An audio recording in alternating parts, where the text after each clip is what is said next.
ज्या दिवसापासून पक्षाची स्थापना झालेली आहे राज्यसभेसाठी राष्ट्रवादीच्या राजेंद्र जैन यांना उमेदवारी स्वर्गीय आदरणीय अजितदादाच्या मार्गदर्शनामध्ये मी 2 वेळ विधान परिषदामध्ये निवडून आलो। एक वेळ मी पडलो। गोंदिया जिल्हा मध्यवर्ती सहकारी बँकेत मी 19 वर्षापासून अध्यक्ष आहे आणि माझ्यावर पक्षांनी जे जबाबदारी दिली आहे, आदरणीय सुनेत्राताई पवार, आदरणीय पार्थदादा पवार, आदरणीय छगन भुजबळ साहेब, दिलीप वळसे पाटील साहेब, आदरणीय सुनील तटकरे साहेब आणि माननीय खासदार प्रफुल्ल पटेल साहेब यांनी जे विश्वास व्यक्त केला आहे, मी विदर्भात एक चांगल्या पद्धतीने काम करून आणि आदरणीय अजितदादाचे जे स्वप्न आहे ते पूर्ण करण्यामध्ये ज्या पद्धतीने आजपर्यंत मी पार्टीच्या पक्षाचा कार्यकर्ता म्हणून, इमानदार कार्यकर्ता म्हणून मी काम केलेलं आहे, त्या पद्धतीने मी काम करणार आणि हे भरपूर जे आशीर्वाद सर्व नेत्यांनी माझ्यावर दाखवला आहे हे खरं उतरणार।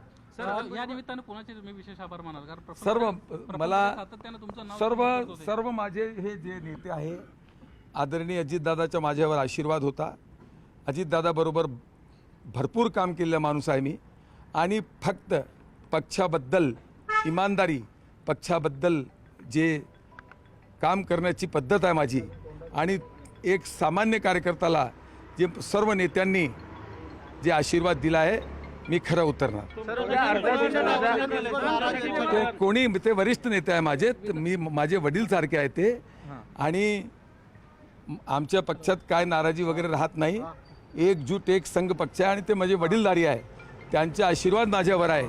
मी मागील 15 वर्षात अनेकदा त्यांनी मला आशीर्वाद दिलेला आहे, कुठेही असा त्रास नाही आणि आम्ही सर्व एक संघ आहोत।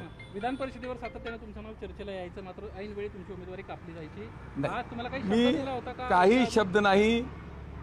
मला का मिळाला का नाही मिळाला याची मी कधीच परवा केली नाही। फक्त पक्षाचं काम केला, एक निष्ठेने इमानदारीने काम केलं, त्याचा मला आज परिणाम मिळालेला।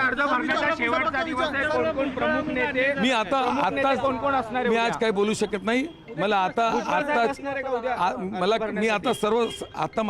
कळला किती वाजता अर्ज भरणार आहात? ते आता मला सांग, माझे पक्षनेते जसं सांगतील, जे वेळ देतील त्या वेळी मी पक्ष अर्ज भरणार। तुमचं नाव निश्चित करण्यात आलं, तुम्हाला कधी कळवण्यात आलंय किंवा काही चर्चा? आता बोलवलं मला। अन्याय झालाय तुमच्या? आमच्या पक्षात कोणावर अन्याय होत नाही आणि ते तो वडीलधारी आहे, त्यांच्या आशीर्वाद शिवाय काही होत नाही। अचानकपणे तुमचं नाव घेण्यात आलं कसं? सर आपण पाहतो सुनेत्रा पवारांची रिक्त जागा राजेंद्र जैन यांची वर्णी लागलेली आहे। त्यांना उमेदवारी घोषित करण्यात आलेली आहे राष्ट्रवादी काँग्रेस अजित पवार गटातर्फे। तसंच उमेदवारीवर भुजबळ नाराज नाहीत असं तटकरे यांनी म्हटलेलं आहे।